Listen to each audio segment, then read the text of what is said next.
So Sutra Novum is a channel that I've developed, and it's a dance between a comedy, which is Bodhisutra, about very deep things, and sort of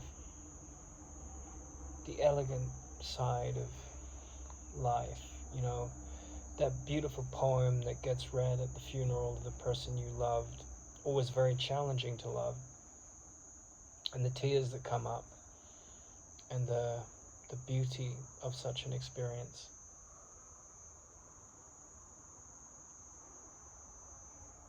And then the amazing ability that comes the more we develop ourselves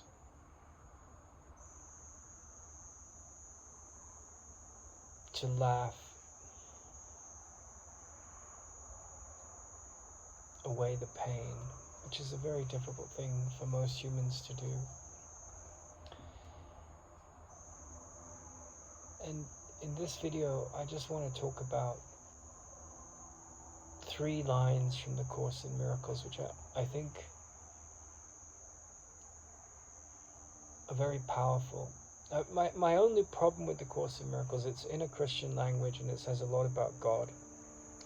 But it's perfect because it's sort of a correction to a lot of misconceptions that come with religion and Christianity. The Course in Miracles is not a religion, and it really has nothing to do with Christianity, although it's in a Christian language. But the 3 lines I want to focus on are, 3 or 4, I can see peace instead of this, right? Whatever situation you're in, where there's upset. And what I see is a form of vengeance. And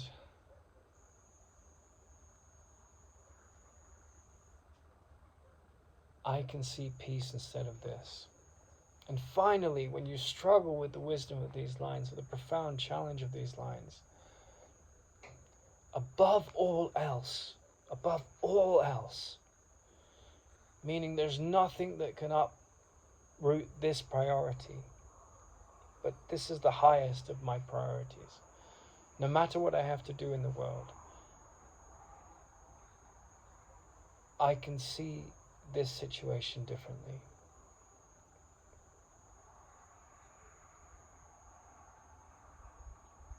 And why I want to dwell on these statements for a moment is because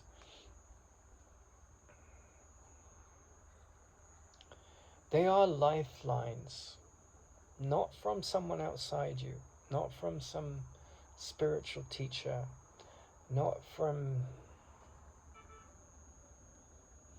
anything outside your mind. They are lifelines that come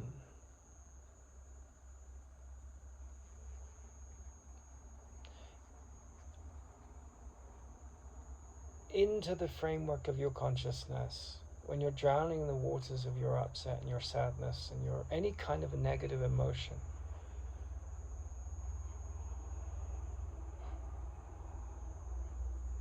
And those lifelines come and like a life ring that you throw when someone falls in the water off a boat, they stop you from drowning. And I definitely feel that, we're born in a world which is completely insane. And we are educated to fit into that insane world and to play a role in it. And as long as you're a good citizen and you play your role, then hopefully you won't have too much trouble and you'll maximize your pleasure. But pleasure and pain are 2 sides of the same coin. Whereas joy is something so beautiful, so profound, so innocent.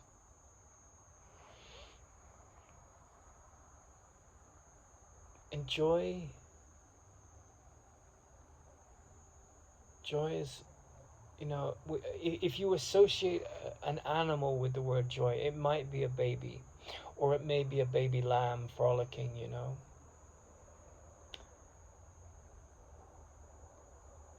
And the baby lamb that's frolicking, it doesn't have joy because it's got a new computer or it's won the jackpot. Its joy is just related to its being.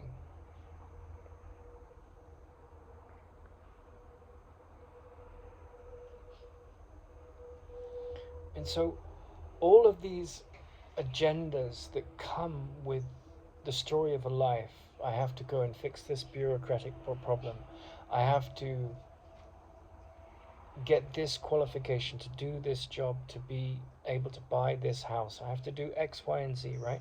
All of those things are not to be judged, not to be condemned, and necessary and practical. But when we are taking the journey of doing X, Y, or Z, when we are taking the journey of handling this difficult person, or handling this depression, or handling this lack of wholesome joy that I'm witness to in myself, when we're dealing with fatigue, when we're dealing with the body's ills, when we're dealing with objectionable people, these lines come in, right? And they say, I'm never upset for the reason I think. I could see peace instead of this. What I see is a form of vengeance. Above all else, I'm determined to see differently.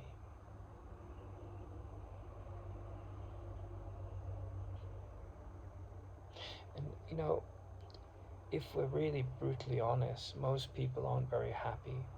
Most people are weighed down with the weight of the world. And the truth is, you are most people, and the truth is, you are not most people. The truth, according to the ego, is that you are most people, right? Whether you're a billionaire or you're a homeless person. There's an ego thought system that is available to both of those characters, and it can derail your life. You may be very successful or very unsuccessful in the world. But unless you are starting to come around to this incredible understanding of the psyche and what's informing it, I don't think you can say you have contact with meaning or contact with the seat of joy in yourself. And I would say that for the majority of human beings, some crisis brings you to the doorstep of questioning this. Most people are unhappy because you're not most people and you are most people. And you're not most people when you say, I'm an individual, I'm indivisible from the whole, and I have the capacity to see my attack thoughts, my defense thoughts as a form of vengeance. I mean, the world is utterly insane. It's always been insane. I remember at 16, I was invited to join the military in my school, and it was just so far removed from, I'd never kill a man. Just wasn't even close to my thought system. If you want to end all the wars in the world, don't cheat, don't lie, don't undermine, don't attack, and don't defend. Then they end in you. In that sense, you are the world.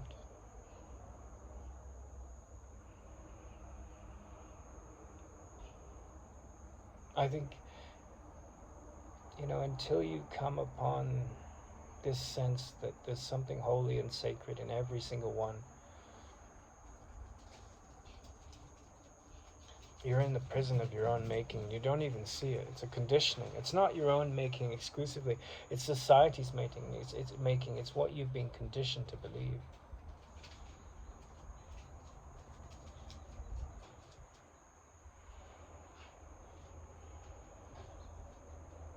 And it's like the most important thing. It's the most important thing. This undoing of the fearful thought system, the insecure thought system. I mean, it's relegated to the bottom of the pile because we've got to make money and we've got to do what our parents say and what our children need, and we're just constantly dictated to by the externals. So it takes a very devoted and singular mind to say, I am determined to see differently. I'm determined not to be a victim of the world that I'm looking at. You know?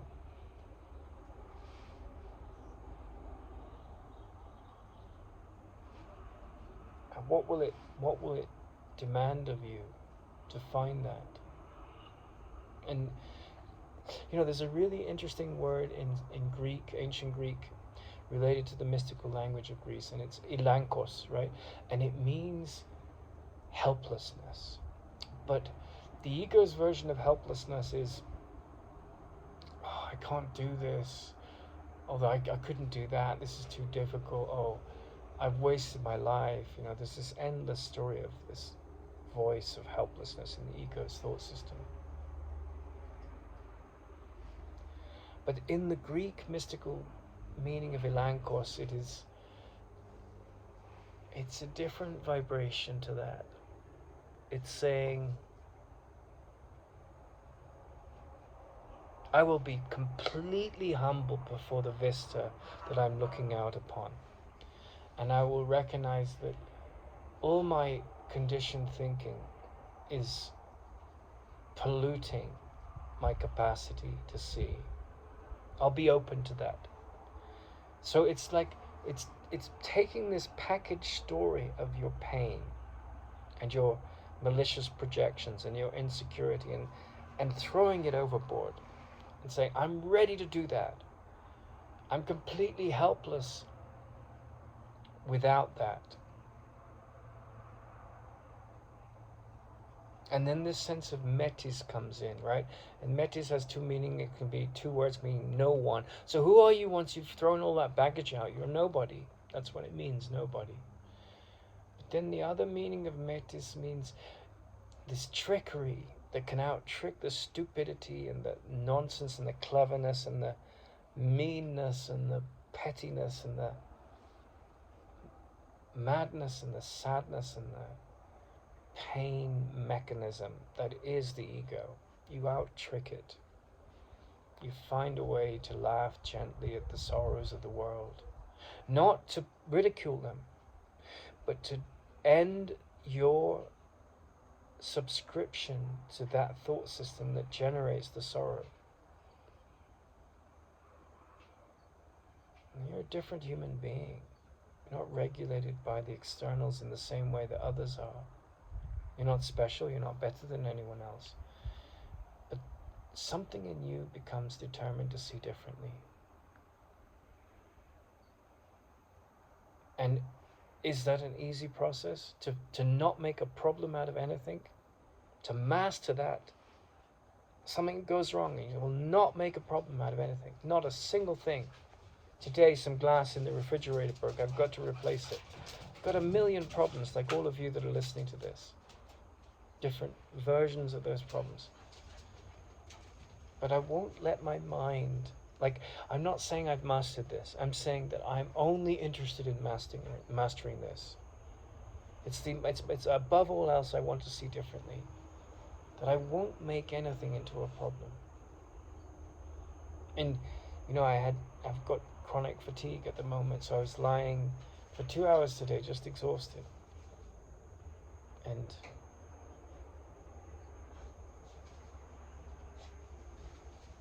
I knew I needed to sleep, but my mind wasn't fully ready to sleep, so I watched a movie. I was half asleep, half awake.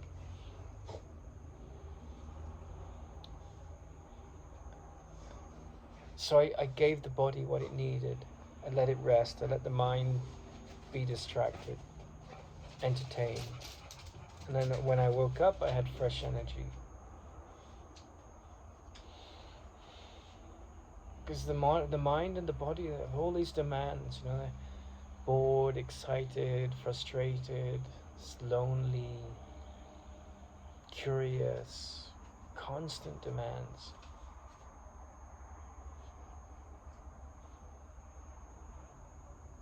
And then the judgments, they're there, And sometimes you need to use your intuition, and you can't really separate intuition from some form of judgment. I should eat this food, I should call this person, right? But they're promptings. And the good and the bad start to fall away, and discrimination, whatever you need to do, it's there. But I think that fundamentally, love, the action of love in this world is not when everything's going right. Those periods get longer and longer the more you practice these few teachings from the Course in Miracles, but it's when things appear to go wrong, in the times of crisis, that you are brought to this, I could see peace instead of this. What I am looking at, how I'm looking at it, the world I see, it is a form of vengeance. It's informed by an illusionary miasma, a lie. And I'm here to separate myself from that deception, that peace is not my natural state right now. And I mean, if you cut the body, and you drop some glass on the body or something, and you're in agony, well, peace isn't your state there, but there's this growing need to look at how the ups and downs of pleasure and pain, the ups and downs of boom and bust, they can do a very good job of distracting you from what matters. And you have to attend to those things. But your real job is to master. I'm never upset for the reason I think. I'm upset because I see something that's not there. I can see peace instead of this. Constantly these things are there to cultivate a mind that's ready to die to itself, to die to every problem, and come fresh to the world, and never believe itself to be of the world, and yet live in it with the freedom from the illusion that says you are of the world. You're not of this world. And from a perspective, it's like that scene in, Alice in Wonderland where the Hatter says, I'll tell you a secret, the best people are crazy, and it's a beautiful saying in a way, because it's, if you think about it, it's saying, to question the validity of this world from the perspective of rational science, from the perspective of all the practical things you have to do every day, it's crazy. But from the perspective of healing the mind of the illusions of the world, of the illusion that there is a world, it's sanity. That's what mind training is. If you just start to listen to these few thoughts, they light a fire in you, and the fire never goes out. It can be hit by storms, but once it's there, it'll grow and grow, and in the end it's just the fire of the light of who you are. It takes a long time usually to master this, so be gentle on yourself and others. But that's why we're here.